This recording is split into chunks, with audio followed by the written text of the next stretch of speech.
Okay, here we go. On the slide there, it says that this is the 13th, but it is not the 13th. It is, in fact, the 20th. It's my mother's birthday. Happy birthday, Mom. 92 today. It's pretty amazing when you think about how long that is. And she's lived a very good life, a wonderful life. And happy birthday, Mom. So I'm sorry we're getting started a little late. Hello, Lisa, and probably Chuck too. But having some issues getting on. Just trying to make sure that we're all good. Yeah, I think the one on my yeah, the one on my Facebook is bad. Let's see what we got here.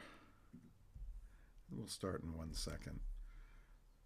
You can talk amongst yourselves. There we go. See, it says Tuesday the 13th, but it isn't Tuesday the 13th. Okay, so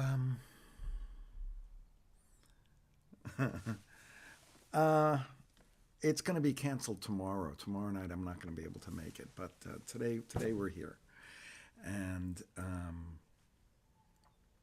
we're going to be doing today, not tomorrow. I don't know what the story's going to be for Thursday, but things are starting to get a little tight right now because of the holidays coming up in 4 days, 5 days. So there's a lot to do, and this is a time of the day when we're going to be working on a lot of things in the sanctuary. So tomorrow we're not doing it, probably Thursday as well, but you can join me for Tune In Torah on Thursday at noon. That I will be doing. So let's take a look at this week's Torah portion. Nitzavim. Nitzavim always comes right before the High Holy Days, and there's one section of it I wanted to discuss today, which has to do with where the Torah is. What is this document? Who's it meant for? And what can it be to each of us? And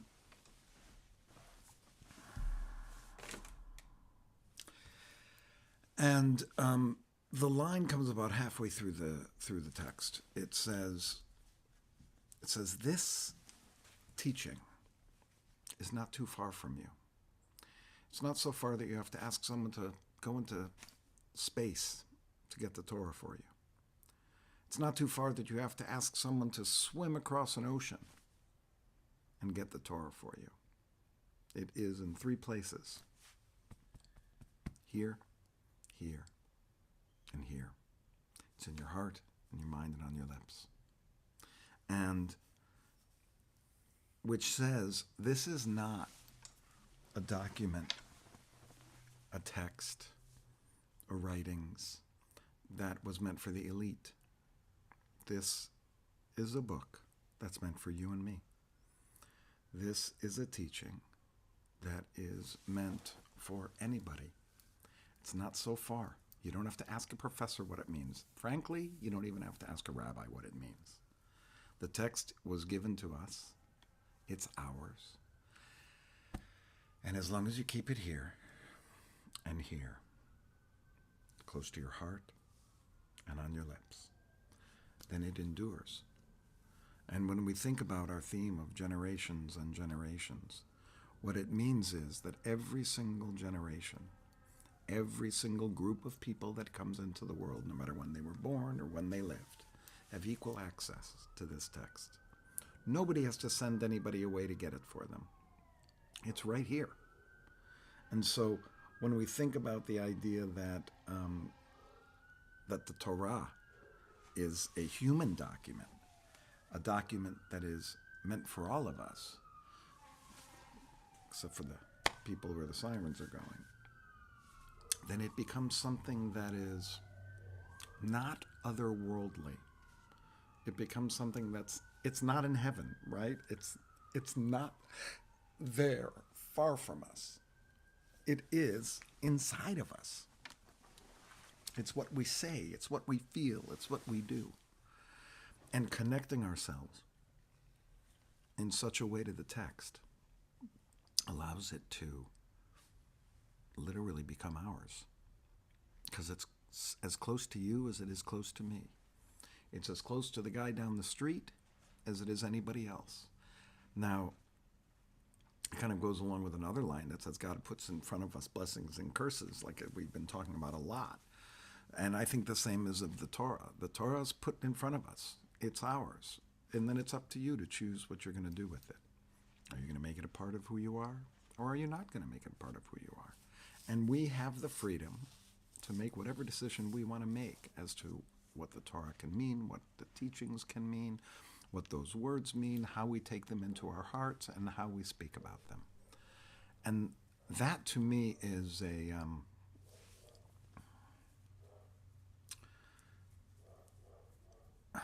it's freeing, because it says any of us have equal access to this text. Nobody's above the text. Nobody knows it worse than anyone else. I mean, I could have studied it every single day my entire life. And if you've never studied it and you decide you want to and you come up with an idea of what the text means, you're right. That can be what the text means. That's the beauty of it. But more than that, how do we internalize? How do we say that it's close to us and it's in our heart and it's on our lips? How do we do that? You take something into your heart because you believe that it has value for you. And so if we place value on the teachings of the Torah, then we begin to incorporate it into our lives in such a way that it has deep meaning, and it has the ability to transform us.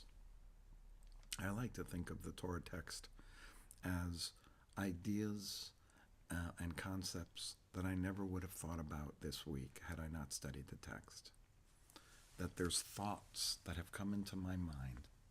There are ideas that have come out of my lips that I never would have begun to think about had I not studied the text. And, you know, there are some weeks where it's not as significant or impactful as others. But there are those moments every single week where I can discover something about myself that I find in that text. That's the heart. There's something in there that, you know, I might have a conversation a couple days later and something pops into my head that was an idea that we had talked about when studying the Torah, and those things come out. And I think when it says in your heart and on your lips, it's that understanding of it. It's internalizing the messages, having those messages work for you, and then actually talking about them and discussing them, the concepts that you've learned, based on real life. And if we can do those things, then it becomes incredibly deep in our souls. If we can take it into our heart and we can keep it on our lips, that's the way we proliferate the Torah in the world, and that's the way it can help us. So it's an easy teaching. It's a simple teaching, right? It's not so far away. It's right inside of us. But we've got to take that step to move it inside of our hearts and to move it to our lips, to move it to our mind, and to have it mean something to us. That's the challenge that all of us have as we move forward in our Torah lives. So it's 6:14. Let's go to our quiet time. We can get at least 16 minutes in, or a little less than that, because we'll be thinking, asking God for feelings at the end, feelings of safety and feelings of blessing. So let's see, once that yawn starts, then I'm ready. I'm ready to go quiet. Maybe that's its way of telling me stop talking. Okay. Here we go. Let's just concentrate on our breathing. Allow everything to be just as it is for now. Leave all your troubles. You can come back to them in 15 minutes. But let's really try to concentrate our energies on our breathing, our heartbeat, and just being.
How does your breath feel coming in and out of your body?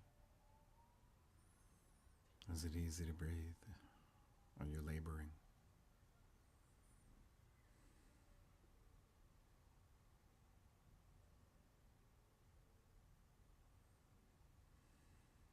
Does your breath seem regular?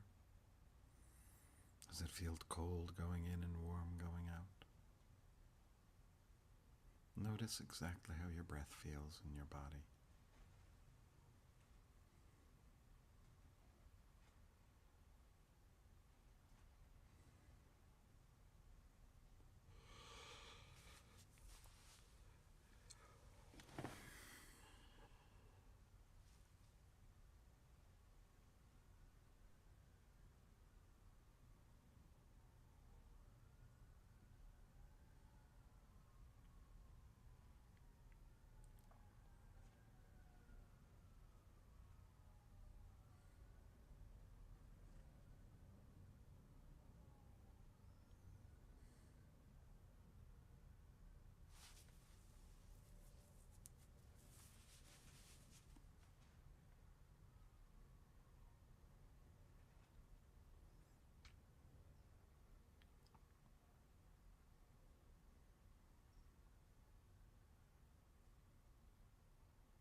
last several minutes together,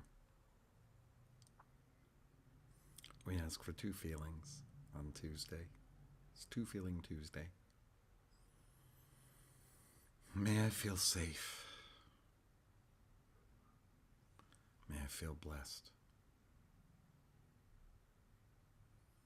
May I feel blessed. May I feel safe. Sometimes we walk around and live in our homes and do whatever we do. We don't feel safe while doing it. We may feel there's a threat, or there's something dangerous, or we're not safe just to be us. May I feel safe to be me. May I feel safe in my environment. May I feel safe. May I feel blessed. May I recognize the blessings that I have. And may I feel blessed. May I feel safe. May I feel blessed. Just say those two things over and over to yourself, to the universe. May I feel safe. May I feel blessed. Safety and blessing, safety and blessing. May I feel safe. May I feel blessed. May I feel safe. May I feel blessed. May I feel blessed. May I feel safe.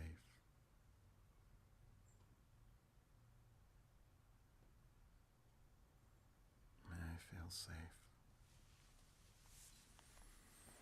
May I feel blessed.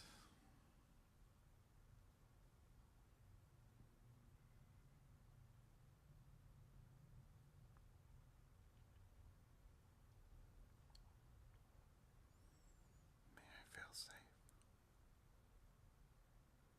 May I feel blessed.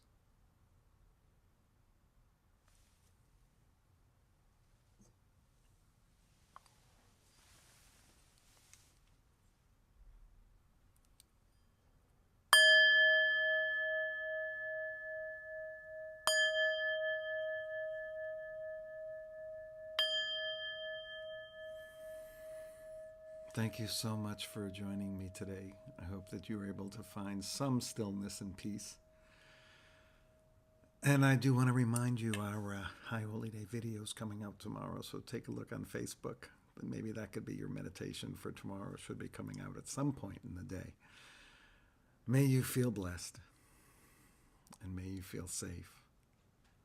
May you have a wonderful evening. Hopefully we'll see you later in the week. Take care.